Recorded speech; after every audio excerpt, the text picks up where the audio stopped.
Hello, everyone. My name is Jonna Vuoskoski, and I'll be giving you a talk titled Who Hates Some Music and Why? Explaining individual differences in the intensity of music-induced aversion.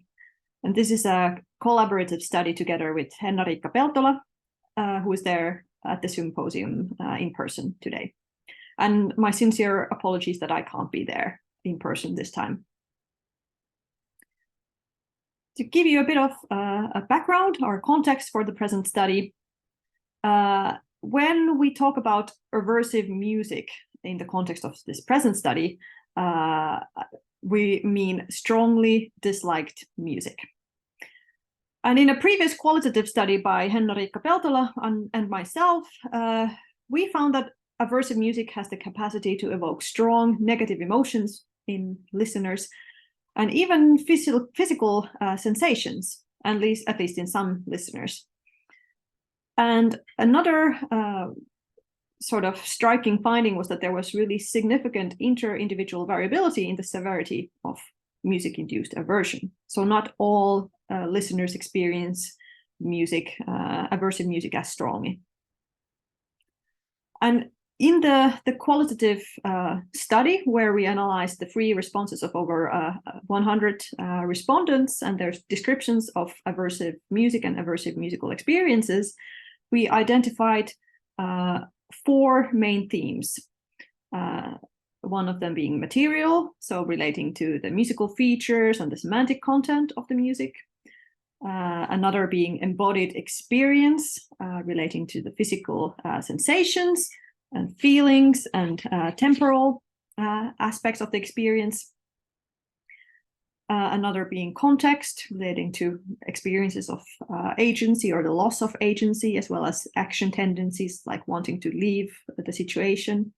And finally, autobiographical aspects relating to musical identity, as well as music violating one's own social and moral values and attitudes.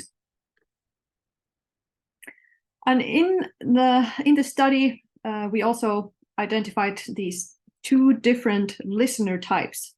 So we identified a listener type that had a strong negative attitude towards aversive music. So they experienced really unpleasant feelings and bodily reactions in response to music that they found aversive.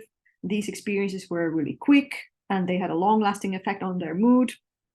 And they also often experienced music as threatening their musical identity or violating their social and moral values. And they also characterized this experience of restricted agency, where they found this situation or experience was not under their own control. And in contrast, we also identified a listener type with a much more neutral attitude to aversive music. So they did not experience these very kind of strong aversive reactions. And since there were such kind of clear individual differences in the intensity of these aversive experiences, we started to wonder whether these individual differences could be explained by underlying traits. For example, personality or other types of traits. And that was the motivation for the current study. So in order to be able to measure individual differences in the intensity of music-induced aversion, we first of all had to develop and validate a scale to measure such experiences. And we called it the Aversive Musical Experience Scale, or AIMS for short. And we also wanted to investigate potential predictors and hypothesized underlying mechanisms of these aversive musical experiences. So one phenomenon that we thought, or trait that we thought that would be associated with the severity of music-induced aversion was misophonia, which is a disorder in which certain sounds trigger emotional or physiological responses that can range from anger and annoyance to even feelings of panic and the need to flee the situation. So we thought maybe this music-induced aversion or intensity of aversive responses to music might be also related to this these aversive reactions to sounds in general specific sounds. And another mechanism that we hypothesized was emotional contagion. So we thought that maybe those who are very sensitive to experiencing emotional contagion or catching the emotional states of others outside conscious awareness was especially when exposed to music expressing very strong negative emotions like anger or aggression, that the contagion of those negative emotions might be also experienced as aversive.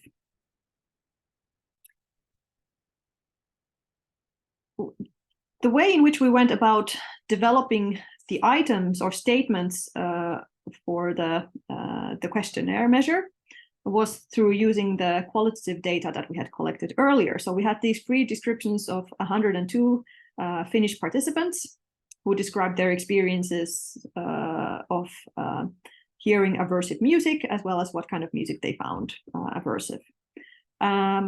And on the basis of these statements, we developed initially 46 statements. 5 of these were reversely scored. And then we also translated the items into English. So we had this sort of parallel scale development in both Finnish and English. And then we compiled an online survey on Qualtrics, and we recruited over 300 participants, both from UK and from Finland. So either native English speakers or native Finnish speakers. And we had the 46 item version of the AIMS scale, the aversive musical experience scale. And in addition, we included the emotional contagion scale, the misophonia questionnaire, and the 10-item personality inventory to measure the big 5 personality traits. And in addition, we also wanted to measure ASMR experiences. So that's short for autonomous sensory meridian response. And also we measured music-induced chills with 2 items. So whether and how often people experience music-induced chills. So we had this hypothesis of maybe sensitivity to music-induced aversive experiences might be related to kind of sound sensitivity in general, or kind of sensitivity to react emotionally to sounds, whether positive or negative. And that's why we included ASMR and music-induced chills as well. So as a first step, we wanted to include the underlying factor structure in the AIMS scale, so the aversive musical experience scale. So whether it's kind of measuring a unified construct, or whether there are kind of clear subcomponents or subscales. And we pooled both the British and the Finnish data together. And the rationale for this was that we wanted to kind of the analysis to favor items that would be most robust across the different language versions, as well as different cultural contexts. So items that would behave similarly in both the Finnish sample and Finnish version, and the English sample and English version.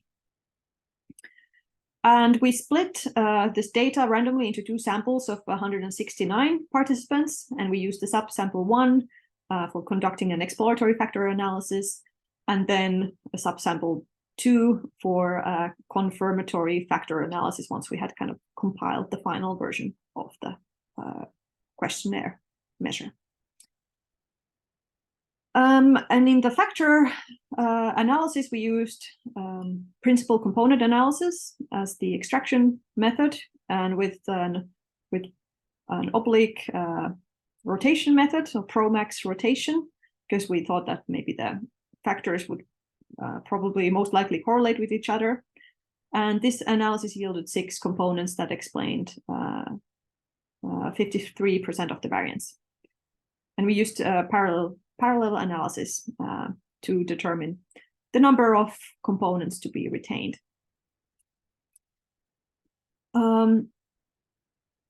So in order to choose components for further consideration, we had some exclusion criteria. So we excluded components with less than 6 items, satisfying the initial retention criteria, so having factor loadings above 0.4 and cross loadings below 0.4.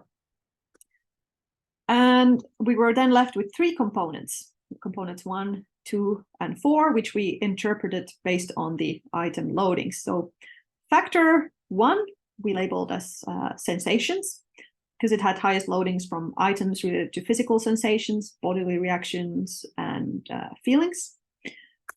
Factor 2 was labeled social, because of the 6 out of the 9 highest loading items referred to social relationships and attitudes related to aversive musical experiences. And factor 3 we labeled features, because it had highest loadings from items referring to specific musical and acoustic features that participants found aversive.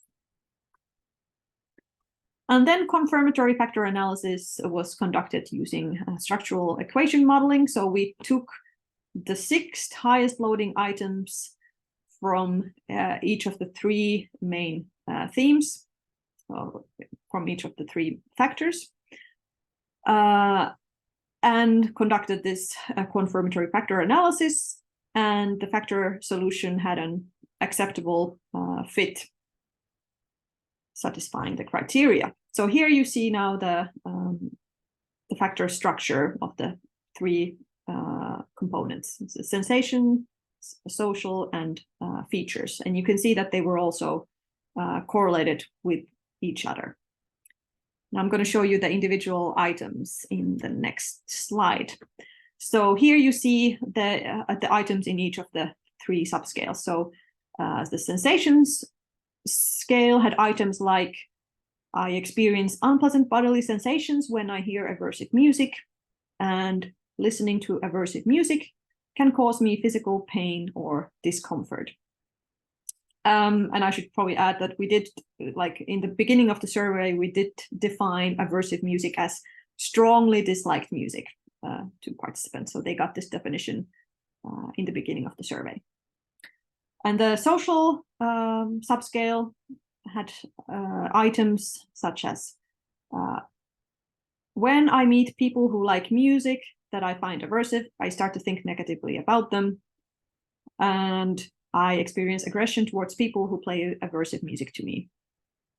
And the features subscales had items such as high frequency sounds in music feel aversive to me, or unmusical playing or singing is aversive to me.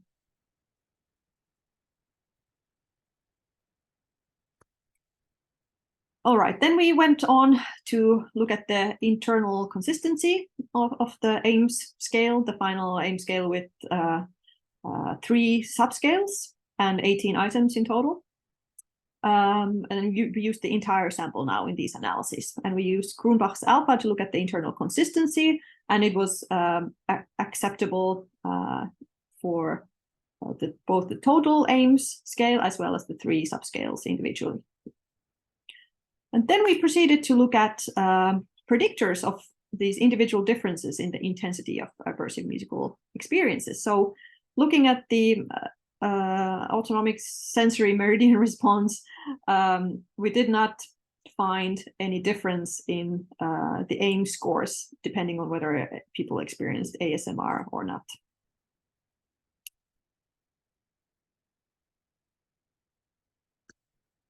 And in terms of just the raw Pearson correlations between the predictor variables as well as the AIMS scores, we see here at the top row that misophonia is correlating with both the AIMS total scores as well as all the subscales.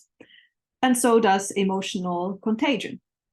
And in addition, neuroticism seems to correlate with all the scales, and agreeableness correlates negatively with several subscales, but quite weakly.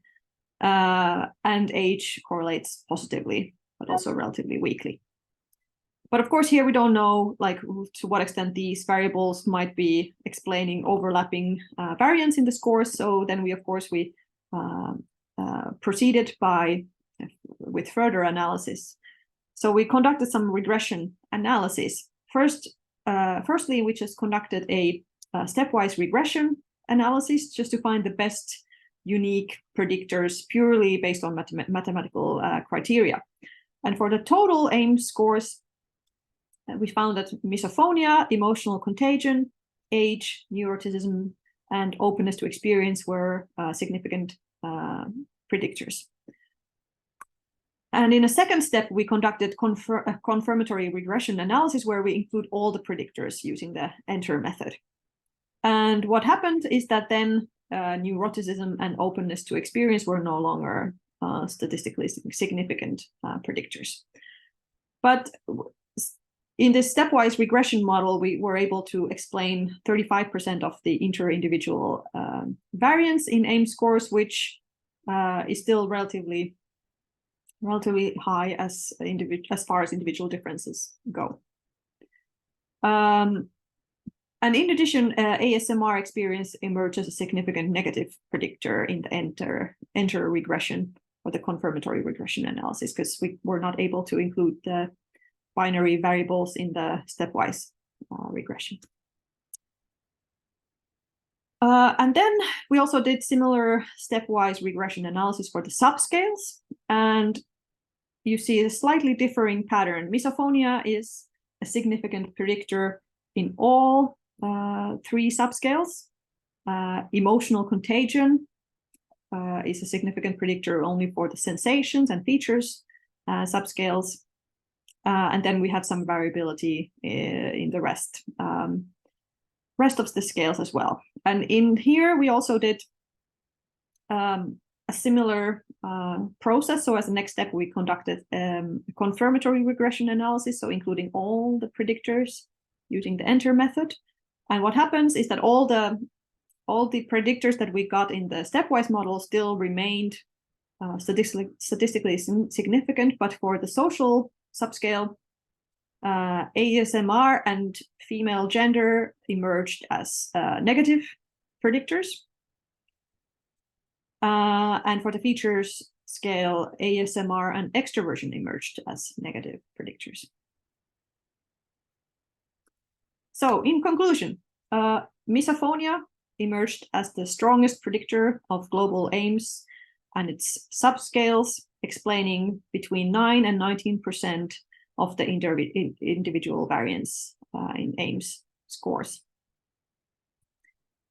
So this suggests that aversive responses to music seem to be specifically associated with a sensitivity to sound-evoked aversion rather than a general responsivity to sound, since we did not see any positive effect of chills or ASMR experiences. Emotional contagion also emerged as a significant predictor, accounting for between 2 and 4% of the variance in the stepwise models. So having a weaker effect, but still significant and consistent effect. So this suggests that people scoring high in emotional contagion may have difficulties in regulating or inhibiting the contagion of negative emotions from music, and thus can experience, especially music expressing negative emotions, as aversive. So I would like to thank you all for your attention. Unfortunately, I won't be able to participate in the discussion at the end of the session, but my co-author Henna-Riikka Peltola will be present. And I'm happy to take questions on Twitter or via email. And you find my contact details on this last slide. Well, thank you very much again.